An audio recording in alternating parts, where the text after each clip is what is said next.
Nosotros lo que vemos es que las 70 semanas, tal y como están aquí en Daniel 9, tienen objetivos.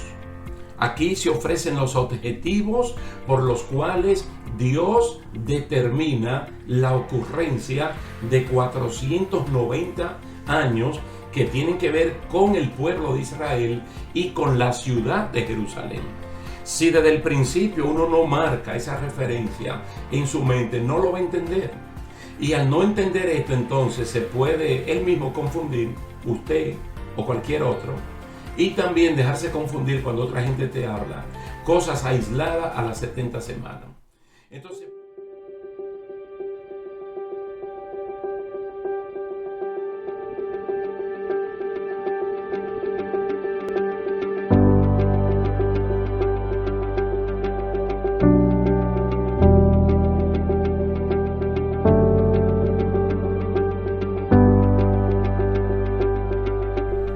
¿qué tal, queridos hermanos? Dios les bendiga una vez más aquí con ustedes, el pastor Pedro Julio, para continuar con esta serie de Daniel mira hacia adelante. Estamos aquí tratando de explicar las 70 semanas de Daniel, tal y como están en su capítulo número 9, desde el verso 20 en adelante. Para el día de hoy vamos a hablar de cómo están estructuradas esas 70 semanas, esos 490 años. Vamos a recordar la lectura del versículo 25 para hacer un poquito de memoria en caso de que se nos haya olvidado la lectura. Gabriel le dice a Daniel: sabe pues y entiende que desde la salida de la orden para restaurar y edificar a Jerusalén hasta el Mesías príncipe habrá 7 semanas y 62 semanas. Se volverá a edificar la plaza y el muro en tiempos angustiosos. Quiere decir que la primera dos partes, 7 semanas, 49 años, y 62 semanas, que son 434 años, que entre las dos secciones dan 483 años, se cumplen exactamente con la muerte del Mesías príncipe. Hasta el Mesías príncipe ahí se cumplen. Entonces, lo que yo le dije anteriormente, que hay cosas que se entienden mejor viendo el cumplimiento y luego viendo ya cómo fue que se cumplieron las cosas, a uno se le hace un poco más fácil entender cómo fue que se profetizaron. Entonces aquí hay dos puntos de referencia, que es la salida de la orden para restaurar y edificar a Jerusalén hasta el Mesías príncipe, es decir, hasta la muerte misma de él. Entonces, cuando eso ocurre, que Jesucristo dice consumado es, telestai, esa palabra que utilizamos mucho para tiempos de Semana Santa, se cumplen exactamente, literalmente, 69 semanas. Entonces, es lo que tenemos que ir viendo ahora, porque a pesar de que hay varios decretos que tienen que ver con Jerusalén, y uno lo puede ver en el mismo libro de Nehemías y Esdras también, porque especialmente el de Nehemías, que es posterior, y allí entonces tienen que buscar cartas que anteriormente habían enviado para buscar los permisos que se había dado y todo eso. Entonces, en Nehemías capítulo 2, versos 5 al 8, allí hay una orden que dio Artajerjes con respecto a Jerusalén, a la reconstrucción de Jerusalén. Nehemías capítulo 2, versos 5 al 8. Todo esto significa que desde la salida de esa orden hasta la muerte de Jesucristo en la cruz del Calvario, allá en Jerusalén, hay cumplidos 483 años. O sea, 69 semanas de 7 años cada una. Ustedes ven lo que yo les digo y no es difícil entender las cosas. Porque cuando uno está estudiando a Daniel, hay cosas que él profetizó de parte de Dios que ya son historia. Ya son historia. Entonces se hace mucho más fácil de entender desde el cumplimiento de los hechos. Entonces uno se devuelve y uno ve cómo fue que Dios lo profetizó y las cosas se entienden perfectamente bien. Quiere decir que de 70 semanas hay 69 que ya están literalmente, oiga la palabra que estoy utilizando, literalmente ya están cumplidas, ya están cumplidas. Eso significa que de las 70 semanas solo falta uno. Entonces siempre será conveniente contar de atrás hacia adelante para fijar en la memoria dos hechos consumados, que entre los dos suman 483 años. Cuando se da la orden, como está en Nehemías capítulo 2 versos 5 al 8, que no una orden que se da estando Nehemías, sino que en el libro de Nehemías se busca estas informaciones, porque los enemigos que estaban en contra, no de restaurar la ciudad, porque Nehemías lo que estaba restaurando era el muro de la ciudad. Entonces, como hay oposición, tienen que buscar los documentos, entonces encuentran documentos donde se había dado la orden. Entonces, cuando se da la orden hasta el momento de que Jerusalén está reedificada, se cumplieron 49 años. 49 años. Ese es un dato que el capítulo 11 nos va a ayudar bastante cuando uno vea entonces parte del cumplimiento del capítulo 8, que es aquel macho cabrío que nosotros vimos representando al gobierno de los griegos, que tenía 4 alas, era un leopardo con 4 alas. Entonces cuando murió Alejandro Magno, que es el que está representado por ese cuerno que salía entre los dos ojos, sus 4 generales se dividieron el imperio en 4 partes. Entonces yo le decía que la parte que tomaron los seleúcidas con Lisímaco, que tuvo que ver con la parte de Siria, de Babilonia y su influencia en Jerusalén, de ahí vino un descendiente llamado Antíoco, que este tipo profanó en su totalidad no solamente la ciudad, sino también el templo. Y hubo limpieza y todo eso, pero que eso no tiene que ver directamente con esta orden que sale aquí. Pero hay un punto de referencia que posteriormente nosotros lo vamos a tocar. Porque es bueno que ustedes sepan lo siguiente. Mira, Daniel, como le dije, y Ezequiel, básicamente Sadrach, Mesach y Abednego, que son los protagonistas más mencionados de la cautividad, los más mencionados. El asedio comienza en el año 605 y termina en el año 586, cuando 20 años después, cuando cae totalmente Jerusalén y todo es destruido, el templo destruido, la ciudad es saqueada y se llevan a esta persona para Babilonia. Entonces, ¿quiénes se quedan en Jerusalén? Los pobres, los enfermos y los envejecientes, porque a Nabucodonosor esa persona no le interesa. Entonces él pone un gobernante allí para que esa persona cultive en la tierra y también paguen los tributos, pero eso quedó totalmente destruido.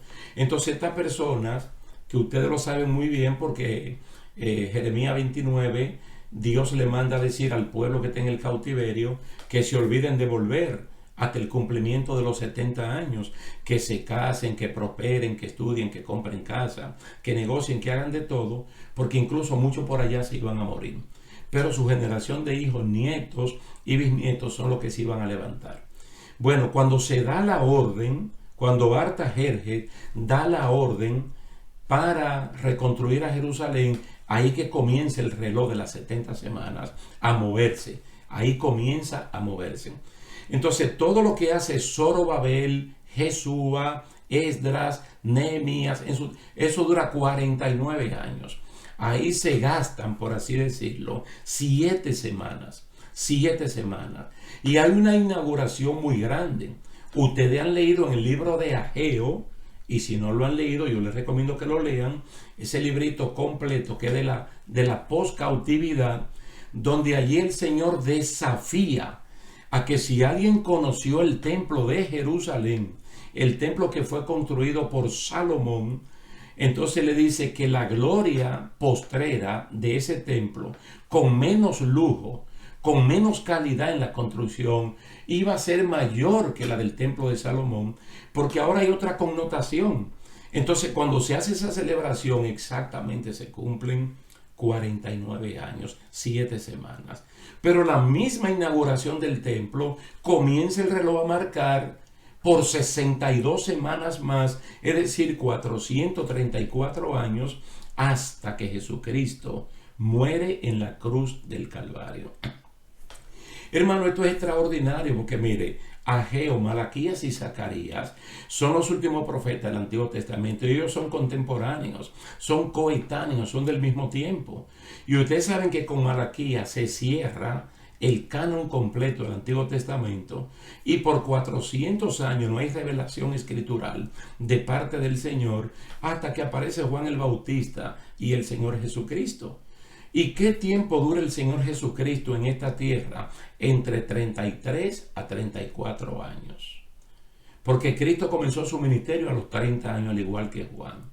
Y más o menos 3 años y medio después, a Cristo lo ejecutaron en el Calvario, allá en Jerusalén.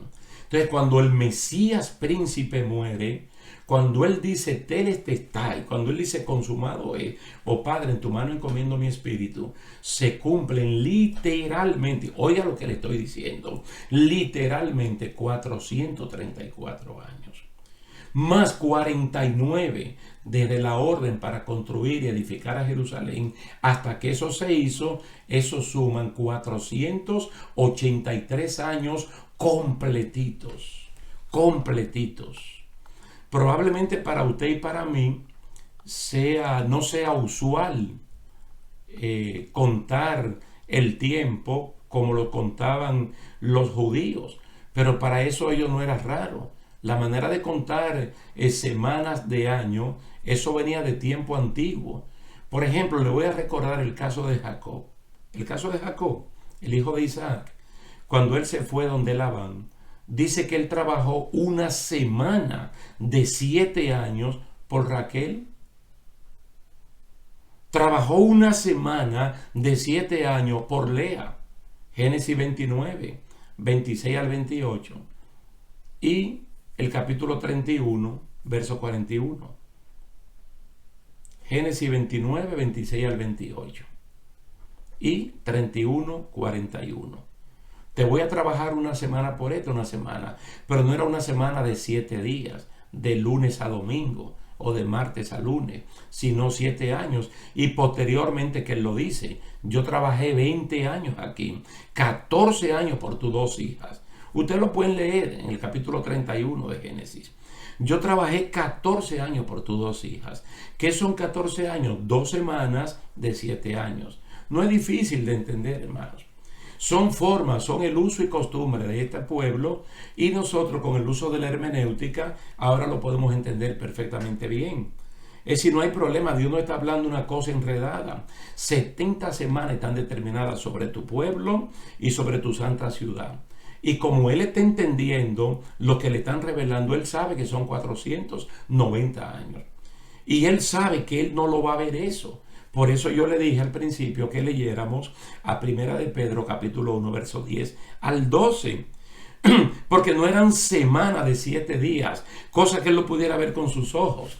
Daniel no iba a vivir 490 años para ver la muerte de Jesucristo. Por ejemplo, 483 para ver la muerte de Cristo. No, la vida no le iba a alcanzar.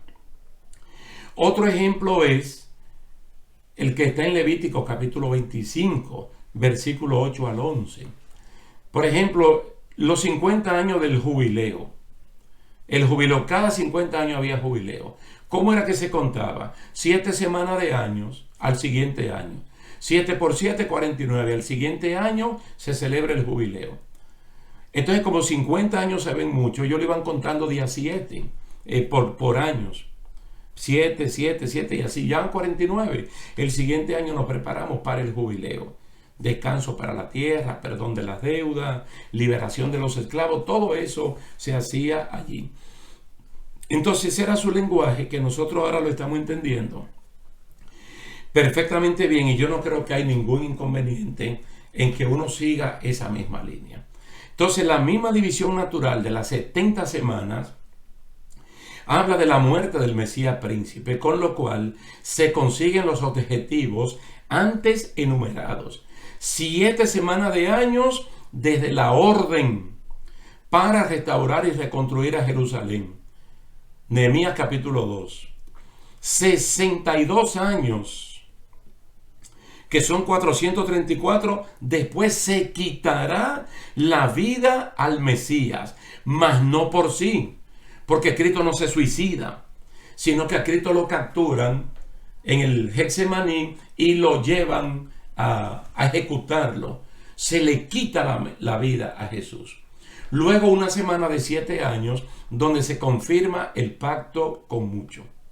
Entonces, mira, a la luz de Daniel se puede ver la claridad con la cual se habla de la expiación de la iniquidad en conexión con la muerte del Mesías. Uno de los libros predilectos para mí en el Nuevo Testamento es el libro de Hebreos, la carta a los Hebreos, porque la carta a los Hebreos explica mucho de las cosas del Antiguo Testamento, especialmente del libro de Levíticos, que es un libro que cuando uno lo está leyendo allá se le hace difícil entenderlo. Pero cuando uno lee el libro de Hebreos se le hace mucho más fácil comprenderlo. Entonces allí se habla, por ejemplo, de Jesucristo, que hizo un solo sacrificio, entró al lugar santísimo en el cielo para expiar de una vez por todo el pecado. Es decir, Cristo no tiene plan B, plan C, nada de eso. Cristo lo que hizo, lo hizo única vez. Entonces en ese libro se compara el trabajo del sumo sacerdote o del sacerdote ordinario con el trabajo de Jesucristo. Hablemos primero del sumo sacerdote. El sumo sacerdote en la fiesta de la expiación, que eso es una sola vez, y era la única ocasión, la única oportunidad que tenía el sumo sacerdote de entrar al lugar santísimo. Tenía que entrar con sangre de un animal inocente, que ni siquiera era su propia sangre, sino de un animal inocente. Entonces él hacía la expiación por el pecado de él, de su familia y de todo el pueblo, pero esto era repetitivo, todos los años había que hacer lo mismo.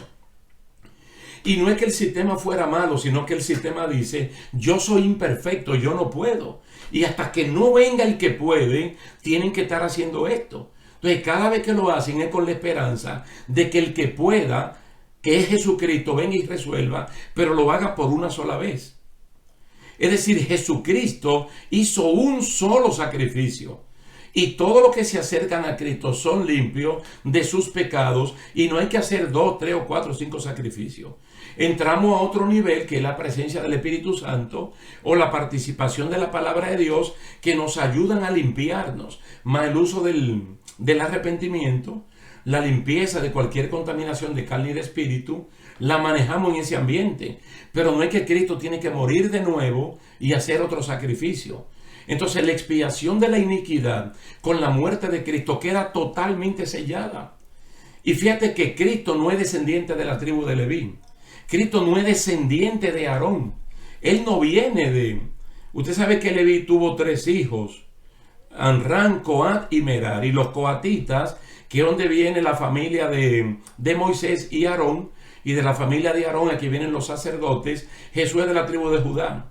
Jesús viene de David, de esa gente por ahí. Y Dios nunca habló de esa tribu para que se encargara del sacerdocio. Ahora Jesucristo no tiene que entrar al templo construido con manos humanas, sino que Él entra al templo que está en el cielo y Él entra al lugar santísimo allá. Pero Él no se presenta con sangre de un macho cabrío, de un cordero. Él se presenta con su propia sangre. Entonces con su propia sangre Él expía, Él limpia, Él barre la iniquidad. Bendito y alabado sea el nombre del Señor. Cuando una persona como usted o como yo, o como un amigo que pueda vernos o escucharnos, se arrepiente de sus pecados, la Biblia dice que nuestra conciencia, que está llena de maldad y de pecado, es limpiada. Por eso es que el cristiano vive su presente sin una carga del pasado, porque el Señor nos limpia tan bien de nuestros pecados que lo borra de nuestra conciencia, y ahora con toda libertad nosotros podemos servirle a Dios. Ahora, ¿cuándo ocurre eso? Con la muerte del Mesías príncipe. Porque si no hay derramamiento de sangre, si no hay muerte, no va a haber remisión de pecado. Y estamos hablando de una remisión de pecado, de una limpieza total. Entonces se unen esas dos cosas. Se unen esos dos objetivos. Muy claro allí la iniquidad en conexión con la muerte del Mesías. Pero vuelvo y le digo que como en el libro de Daniel, o como el libro de Daniel estaba sellado en su interpretación, muchos de los que lo leían pero no lo entendían. No olviden la mención que hicimos de Mateo 24, de que Jesucristo es el primero, después que se escribió el libro de Daniel, que lo cita. Y cuando él está citando a Daniel, específicamente cuando veamos el versículo 27, en la siguiente sección, Jesucristo dijo, el que lea, entienda. Un paréntesis de oro que hay allí en Mateo 24. El que lea, entienda que Cristo está hablando del anticristo, de la abominación desoladora, sentada donde no debe sentarse. Eso no lo vamos a explicar ahora, pero lo que Cristo está citando a Daniel. Probablemente el libro de Hebreos, el capítulo 11, cuando habla de que taparon boca de leones, tal vez esté citando a Daniel también. Aunque muchos de los valientes de David también lo hicieron. Pero bueno, el caso es de que la gente leía pero no entendía. Mas sin embargo ahora nosotros podemos entender claramente el cumplimiento de estas 70 semanas que son una gran bendición para la iglesia, para el creyente de este tiempo. Fíjese, el Mesías príncipe es Jesús. Era Jesús. Mire, Jesucristo tomó el rollo de Isaías en una ocasión. Él entra a la sinagoga, donde están los rollos del Antiguo Testamento, y él pide a Isaías. Entonces no tenían capítulo ni versículo, pero la parte que equivale al capítulo 61 del día de hoy, él lo tomó y allí comenzó a leer. ¿Y qué leyó? El Espíritu de Jehová el Señor está sobre mí, porque me ungió Jehová. Me ha enviado a predicar buenas nuevas a los abatidos, a vendar a los quebrantados de corazón, a publicar libertad a los cautivos y a los presos, apertura de la cárcel. Eso también está o mejor dicho, se puede ver en Lucas capítulo 4, verso 16 al 21. Ahora, ¿qué es lo que Cristo está diciendo? Me ungió el Señor. ¿Cómo me ungió? Me ungió dándome al Espíritu. El Espíritu de Jehová el Señor está sobre mí porque me ungió Dios. Entonces la palabra ungido, Christos, Mesías, Jesucristo se la está aplicando a sí mismo. Porque cuando él termina de leer esta porción, ¿qué es lo que él dice? Esto se ha cumplido en el día de hoy delante de ustedes. Alabado sea el nombre del Señor. Allí él se lo dijo así para que ellos entendieran. Pero en Juan capítulo 4 a la mujer samaritana, él le dijo claramente que él era el Mesías. Claramente le dijo que él era el Mesías. Tú ves, este pensamiento de lo que el Mesías tenía que hacer, eso estaba pero muy lejos del pensamiento de los judíos, incluyendo a Juan el Bautista. Ellos todos seguían pensando en un Mesías político. Hermano, pero mira, todavía Cristo participa de su vida ministerial de casi 4 años. Cristo muere, Cristo es resucitado, Cristo dura 40 días con sus discípulos y el último día que se va, oye la pregunta que ellos le hacen, Señor, ¿restaurará el imperio de Israel ahora o cuándo? Es decir, todavía tienen la noción política. Y el Señor tuvo que darle, como decimos nosotros, un tapaboca, diciéndole a ustedes no le corresponde meterse en eso. No es tarea de ustedes averiguar eso. Ustedes van a recibir el Espíritu Santo para que sean mis testigos, para que prediquen la palabra, pero que no se estén metiendo, hurgando en cosas que solamente están en la mente de Dios y que no nos son reveladas para que no hablemos disparates. ¿Qué fue lo que pasó con Juan el Bautista? Y uno lo puede poner a él de ejemplo de cómo pensaba toda la colectividad judía. Juan mandó a preguntarle a Cristo. Él le dijo, ¿eres tú el Mesías o tenemos que esperar a otro? Oye, después que Juan mínimo 2 veces dijo, he ahí el Cordero de Dios que quita el pecado del mundo. Él está utilizando la palabra Cordero, pero él no está visualizando la parte espiritual de que el Cordero, si no muere, no tiene efecto. Ellos están pensando en un Cordero que viva, pero el Cordero tiene que morir. Y él mismo dice 2 veces, he ahí el Cordero de Dios que quita el pecado del mundo. Ahora Juan, que está en la cárcel, y no venga nadie a decir que hay otra razón.